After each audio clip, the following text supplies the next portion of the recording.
Masturbation, जिसे हम हस्त मैथुन कहते हैं, ये बहुत ज़्यादा युवाओं को हम देखते हैं कि वो इस लत में पड़ जाते हैं, गलत संगत में वो पड़ जाते हैं। उनका उठ बैठ ऐसे लोगों के साथ होता है कि वो ये जो मास्टरबेशन की आदत है उनको डल जाती है। तो मास्टरबेशन अगर मैं बात करूँ सेहत के लिए ये कितना हानिकारक है? देखो, कोई भी चीज़ है जिसकी अति होती है वो नुकसानदायक है। जी। और लेकिन अब कई लोग हैं जो जिनको ये ज़रूरी हो जाता है। जी। अब जो शादीशुदा हैं, अलग रहते हैं, दूर रहते हैं, उनको ये ज़रूरी हो जाता है।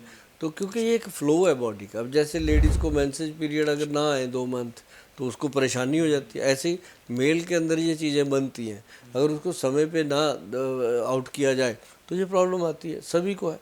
मतलब कई लोग कहते हैं ना कि लेडीज़ को पीरियड आते हैं तो जेंट्स को, ये जेंट्स को भी ये आते हैं। जी। जी। महीने में 2 दिन वो भी डाउन होता है। बस ये है कि उसको उसको इस चीज़ का इल्म नहीं है, पता नहीं है। जो 2 दिन वो डाउन होता है उसको मतलब कि अगर वो फील करे, अब कोई भी है जो भी मेरा ये प्रोग्राम देख रहे हैं, अगर वो इस चीज़ को फील करें, बड़े बड़े विद्वानों ने कहा है, ग्रंथों में भी कहा है, और हर जगह ये क्लियर है कि जो लेडीज़ को जैसे लेडी डाउन होती है 2 दिन 3 दिन, ऐसे ही जेंट्स भी डाउन होता है। जी। लेकिन ये है कि वो उस दिन सुस्त रहता है, एक्टिव हो जाता है, कभी पैग लगा लेता है, कोई लस्सी पी लेता है, किसका अपना अपना सिस्टम होता है, वो टाइम निकल जाता है उसका। लेकिन आप नोट कीजिएगा कि आपको कभी पता चलेगा कि अगर 27 तारीख को हुआ था, 28 को पिछली बार, तो इस बार भी ऐसे ही हो रहा है। जी। तो ये होता ही होता है, इसमें कोई दो राय नहीं है। बिल्कुल गोयल साहब, मैंने भी बहुत सारे डॉक्टर से बात करी है, पढ़ा भी है। कहा जाता है कि मतलब जो हस्तमेथो मास्टरबेशन हम कर रहे हैं वो हमारी हेल्थ को पूरी तरह से ख़राब करता है, और सेक्स प्रॉब्लम का ये एक मेन कॉज हाँ। भी माना जाता है कि अगर आप लंबे समय से हस्तमैथुन कर रहे हैं तो आपकी जो सेक्स की प्रॉब्लम है वो बढ़ जाती है। इसका जो मेन कारण होता है वो यही होता है। हाँ, वो क्यों है कि जब इंसान अपनी मर्जी से करता है जी। या अपनी मस्ती से करता है तो वो नुकसान कर लेता है अपनी नर्व सिस्टम को। जी।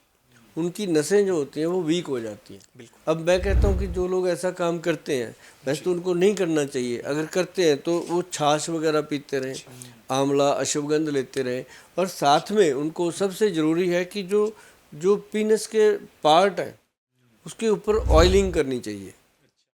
अब ऑयलिंग क्या है, जैसे सरसों का तेल है, उसको ऐसे अपने तली पे लेना है 15-20 बूंदे या आधा चम्मच कह लो, लेकर के उसमें 10-15 बूंदे पानी की डाल के उसको ऐसे ऐसे जोर से मिक्स करेंगे तो क्रीम बन जाती। उसको लगाएं पूरे एरिए पे, नीचे टेस्टिकल्स पे, पेनिस पे, वो लगा करके उसको जब छोड़ेंगे तो वो धीरे धीरे धीरे धीरे वो नर्व सिस्टम जो आपने डैमेज किया था, अब कोई भी चीज़ है उसको प्रेशर करेंगे, कोई भी आपकी चाहे बाजू है, चाहे टांग है, चाहे गर्दन है, जो चीज़ आप प्रेस करोगे उसके अंदर नर्व होती है, नर्व सिस्टम जो है वो वीक होता है। जी।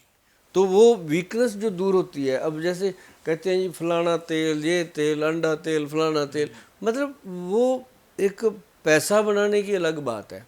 अगर जेन्युइन अगर राय आप मेरे से ले रहे हो तो मैं यही कहूँगा कि 80% जो लोग हैं, जो जेंट्स हैं, अभी देखो यंग बच्चे हैं वो तो आ जाते हैं डॉक्टरों के पास चले। अब जो बुजुर्ग हो गए, बुजुर्ग इन द सेंस जो 47-50 के पास चले गए, शर्म आते हैं हाँ, गोयल साहब। उनको जी। लगता है कि बिल्कुल हम किससे बात करें, जी। जी। क्या करें। तो उनको मैं कहता रहता हूँ कि मार्केट में बहुत कुछ अवेलेबल है, इस तरह के वीडियो आप कभी भी देखना चाहो तो देखो, बात करो। तो किसी भी वैद्य से, डॉक्टर से बात करनी चाहिए, और उसके लिए जेन्युइन से बात करनी चाहिए। ऐसा नहीं हो कि आप गए, उसने बोल दिया आपका 20,000 लगेगा, आपका 50,000 लगेगा, 1 लाख तक दवाई बनेगी, इसमें सोना डलेगा, इसमें फ्लार डलेगा, वहाँ से उठ के ही आ जाओ। ऐसा मत चक्कर में पड़ो। जहाँ आंवला काम कर रहा है वहाँ सोने की क्या ज़रूरत है। जी। अब यहाँ पे बिल्कुल ही डेड है। जी। लगता है कि 6 साल हो गए, 8 साल हो गए, घर में मियाँ बीवी बहन भाई की तरह ही रही जा रहे हैं, कोई है ही नहीं, हरकत ही है नहीं बॉडी में। तो उनके लिए है कि गोल्ड प्रेपरेशन में जाया जाए, या उनके लिए X+ गोल्ड कैप्सूल टाइप ये चीज़ें मिलती हैं मार्केट में, ये ली जाए। तो वो एक अलग चीज़ है। आयुर्वेद में रहकर अगर इसका ट्रीटमेंट लिया जाए तो वो एक बेस्ट है, और आयुर्वेदिक डॉक्टर की सलाह से लिया जाए। अब हमारे वैद्य है, पूरा सेटिस्फैक्ट्री ट्रीटमेंट देते हैं, बहुत कम कॉस्ट में, कोई ज़्यादा ये नहीं है कि पेशेंट आया उसको लगे कि पता नहीं क्या हो जाएगा, और मिनिमम कॉस्ट में मैक्सिमम आउटपुट आती है और पेशेंट ठीक होता है।